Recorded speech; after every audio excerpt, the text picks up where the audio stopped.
मैं Mohammad Saidullah, assistant professor, Valmiki BEd college Vaishali. Course two BEd first year, course two contemporary India and education, unit 4 का topic है Rousseau. तो आज हम लोग जानेंगे रूसो का जीवन परिचय एवं रचनाएं, कि रूसो का इंट्रोडक्शन एंड उनकी प्रमुख रचनाएं। सबसे पहले हम लोग जानेंगे कि रूसो का पूरा नाम क्या था। रूसो का पूरा नाम जीन जैक्वेस रूसो क्या था? Gene जैक्वेस Rousseau. रूसो का जन्म 28 जून 1712 ईस्वी को स्विट्जरलैंड के जिनेवा नामक नगर में एक सम्मानित परिवार में हुआ था ना। रूसो का जन्म कब और कहाँ हुआ था? 28 जून 1712 ईस्वी को स्विट्जरलैंड के जिनेवा नामक नगर में एक सम्मानित परिवार में हुआ था ना। उनके पिता एक फ्रांसीसी घड़ीसाज थे। जन्म के तुरंत बाद रूसो की माता का देहांत हो गया। उनकी देखभाल उनकी चाची ने की, जो काफ़ी लापरवाह थी। उनके पिता और भी लापरवाह थे। जो जीन जैक्स रूसो की माँ का तुरंत इंतकाल हो गया था, यानी कि देहांत हो गया था, तो उनकी देखभाल उनकी चाची ने की थी, जो काफ़ी लापरवाह थी। और उससे भी ज़्यादा रूसो के पिता लापरवाह थे ना, ठीक है ना। वे व्यर्थ के उपन्यास पढ़ते थे। रूसो को इन उपन्यासों से कल्पना, संवेदना एवं बचपन में ही अधकचरी प्रौढ़ता मिली। इस तरह से रूसो ने स्वच्छंद जीवन बिताना शुरू कर दिया ने। निरुद्देश इधर उधर भ्रमण करने के दौर में स्विट्जरलैंड के प्राकृतिक सौंदर्य से काफ़ी प्रभावित हुए।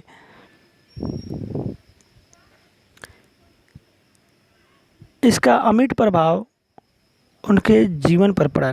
साथ ही स्वच्छंदता के दौर में वह बुरी संगति में आ गए और कई दुर्गुण उसके व्यक्तित्व में आ गया ना, यानी कई दुर्गुण मतलब ये अगुण उनके व्यक्तित्व में आ गए। चचेरे भाई के साथ उसने कुछ दिनों तक लैटिन सीखने का प्रयत्न किए, पर जो कुछ सीखा वह अव्यवस्थित एवं खंडित ज्ञान था। 12 वर्ष की अवस्था में रूसो घर से भागकर छोटी मोटी नौकरी करने लगे ने। कुछ दिन तक एक स्वच्छंद पर आकर्षक महिला मैडम वारेंस के साथ सेवाएं में रहे। बाद में थेरेस लेवेश्योर नामक महिला से विवाह कर वह पेरिस में आ बसे। यहाँ यह तथ्य महत्वपूर्ण है कि यायावरी के इन दिनों का रूसो के विचारों एवं कार्यों पर अमिट प्रभाव पड़ा। इस उद्देश्यहीन जीवन के संदर्भ में ग्रेव्ज ने उचित ही लिखा है, जो दिन रूसो ने घुमक्कड़ी में बिताया, उन्हीं में उसके मस्तिष्क एवं हृदय पर प्रकृति प्रेम की अमिट छाप पड़ गई। यानी कि जिस समय रूसो बिना मतलब का न ऐश करते थे, घूमते थे न, और वो प्रकृति के सौंदर्य में, बागवानी में, पेड़ों में न घूमते थे, उसका दर्शन करते थे न, उसका उन पर बहुत प्रभाव पड़ा न। इन्हीं दिनों निर्धनों और शोषितों के प्रति उसके हृदय में सहानुभूति की लहर पैदा हुई। 18वीं शताब्दी के मध्य में फ्रांस में फैली हुई सामाजिक विषमताओं, नैतिक आडंबरों और व्यर्थ के ऐश्वर्य प्रदर्शनों के से रूसो का विश्वास तत्कालीन सामाजिक व्यवस्था से उठ गया। इस बीच उसने मिल्टन, लॉक, हॉब्स जैसे प्रसिद्ध दार्शनिकों की पुस्तकों का अध्ययन किया। फ्रांस की सामाजिक राजनीतिक स्थिति रूसो के अपने अनुभव तथा इन विद्वानों की कृतियों के सम्मिलित प्रभाव से रूसो के विचारों में क्रांतिकारी परिवर्तन आया। रूसो को सर्वप्रथम तब पर प्रसिद्धि प्राप्त हुई जब उसने डिजाइन एकेडमी की निबंध प्रतियोगिता में 1750 ईस्वी में has the progress of sciences and arts contributed to corrupt और प्यूरिफाई मोरेलिटी, विज्ञान और कला की प्रगति का परिणाम नैतिकता में वृद्धि या गिरावट है। रूसो का उत्तर था, विज्ञान और कला की प्रगति से नैतिकता में गिरावट आई है। इस निबंध के कारण कल तक का भटकता इंसान अनायास मतलब होता है बिना मतलब का, व्यर्थ ही प्रसिद्ध हो गया। 3 वर्षों बाद पुनः इसी एकेडमी में मानवों में असमानता के कारण तथा यह प्राकृतिक नियम द्वारा स्वीकृत है या नहीं, what is the origin of inequality among man and is it authorised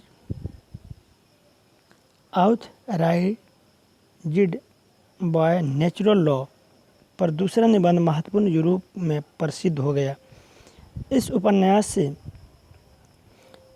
वह एक महान प्रकृतिवादी दार्शनिक के रूप में स्थापित हो गए, जिसने तत्कालीन सामाजिक संस्थाओं का विरोध किया।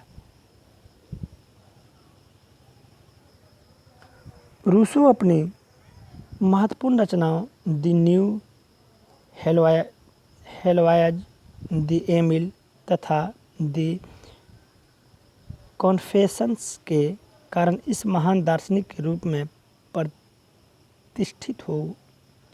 प्रतिष्ठित तो हुआ, पर उसके जीवन के अंतिम दिन कष्टों में बीते ने।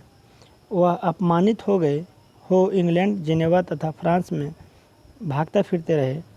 अंततः 1778 ईस्वी में फ्रांस में उनकी मृत्यु हुई। 1789 ईस्वी में फ्रांस की क्रांति प्रारंभ हुई।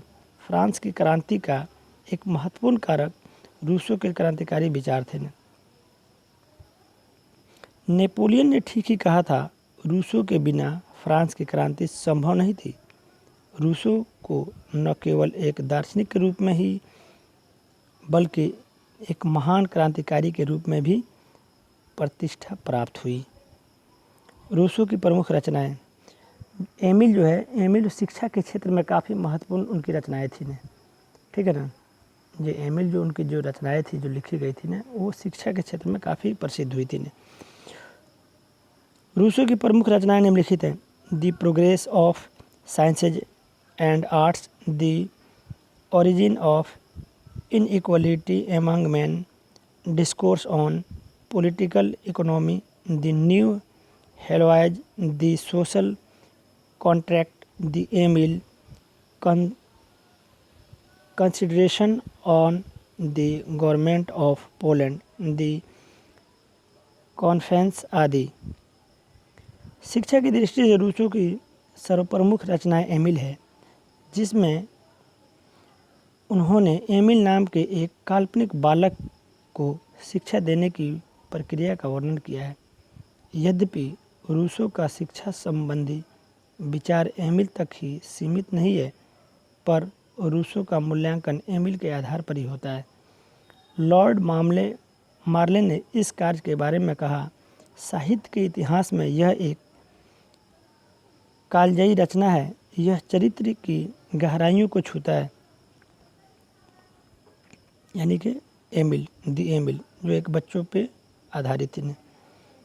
यह माता पिता में आत्मसम्मान का भाव भरता है और उनके कार्य को स्पष्ट करता है। यह जमा दुराग्रहों को खत्म करता है। इसने नर्सरी एवं विद्यालयों की कक्षाओं में जिनके दरवाजे एवं खिड़कियां बंद रही हैं, प्रकाश एवं शुद्ध हवा भर दिया। फ्रेडरिका मैकडोनाल्ड ने भी कहा था कि शिक्षा के क्षेत्र में चल रहे अमानवीय सिद्धांतों एवं कार्यों को एमिल ने गहरी चोट पहुंचाई। पेस्टोलॉजी और फ्रोबेल ने काफ़ी पहले रूसो ने आधुनिक शिक्षा पद्धति की नींव रखी। अध्यापकों और माता पिता को जीवन के प्रभात बेला में ही बच्चों की खुशियों का गला घोटने के लिए लज्जित होना सिखाया। शिक्षा की दृष्टि से द न्यू हेलवाइज 1761 ईस्वी भी महत्वपूर्ण है। इसमें उन्होंने गृह शिक्षा का वर्णन किया है। इस पुस्तक में रूसो शिशु के प्रति माता के दायित्वों का वर्णन करते हुए उसने उसे प्रारंभिक काल में सर्वाधिक महत्वपूर्ण अध्यापक कहा। रूसो का सामाजिक दर्शन, समाज को किस नज़रिए से रूसो देखते थे। रूसो रोमानी प्रकृतिवादी विचारधारा के प्रतिपादक थे। इनके अध्ययन का विषय सृष्टि की रचना न होकर सृष्टि की आहतकारी प्रकृति तथा मानव प्रकृति है। इस विचारधारा को प्रकृतिवादी केवल इन अर्थों में कहा जा सकता है कि यह सामाजिक कृत्रिमता का विरोध करता है तथा मानव के प्रकृति जीवन को श्रेष्ठ मानता है। दार्शनिक दृष्टि से यह संप्रदाय आदर्शवाद के समीप है, क्योंकि रूसो ने प्रकृति को ईश्वर की कृति माना है। 18वीं शताब्दी की सामाजिक कृत्रिमताओं, वर्गभेद, धार्मिक अंधविश्वास एवं राजनीतिक निरंकुशता से उठकर रूसो प्रकृति की ओर लौटने का नारा देता है। यानी कि रूसो प्रकृति की ओर लौटने का नारा क्यों दिया कि समाज में जो बुराइयां है, जो अन्याय है, जो भेदभाव है,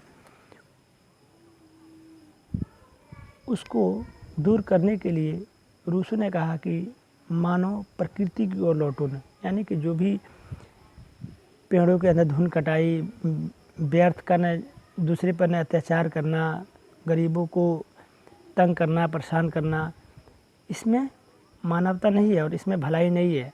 आप ऐसा काम करो जिससे समाज हमारा खुश रहे, समाज को ठेस ना पहुँचे, समाज को तकलीफ़ ना पहुँचे न। इसलिए रूसो ने कहा कि मानव प्रकृति की ओर लौटो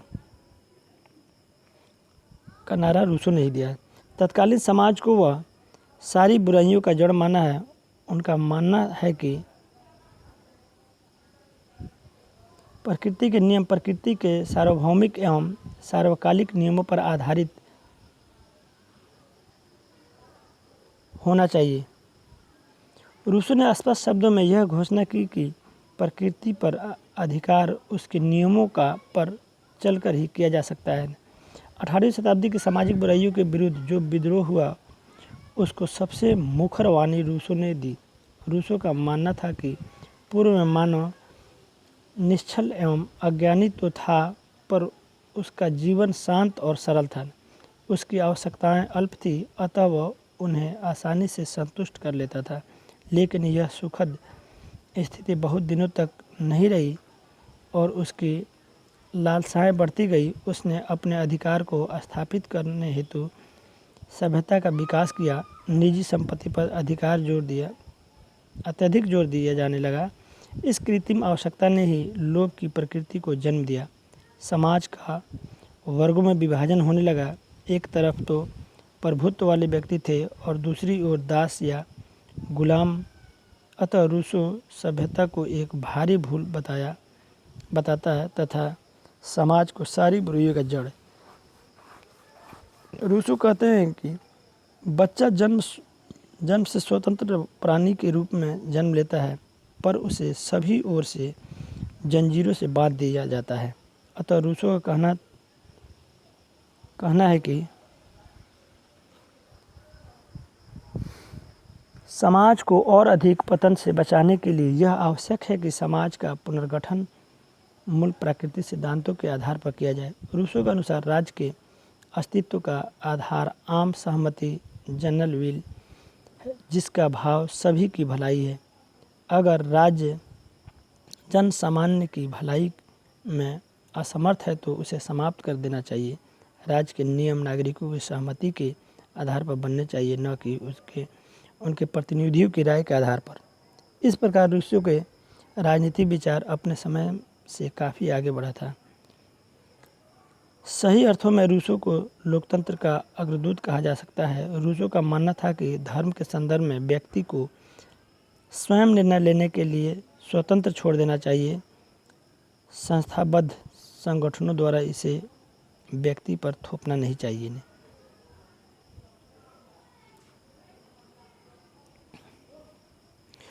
रूसो मानव को जन्मजात अच्छा मानते हैं। मानव समाज के संपर्क में आकर बुराइयों को ग्रहण करता है। वह घोषणा करता है प्रकृति के हाथों आने वाली हर चीज़ अच्छी होती है। मानव समाज हस्तक्षेप करता है और वह दूषित हो जाती है। रूसो के अनुसार अच्छाई, सहानुभूति, दया, न्याय आदि गुण मानव में जन्मजात होते हैं।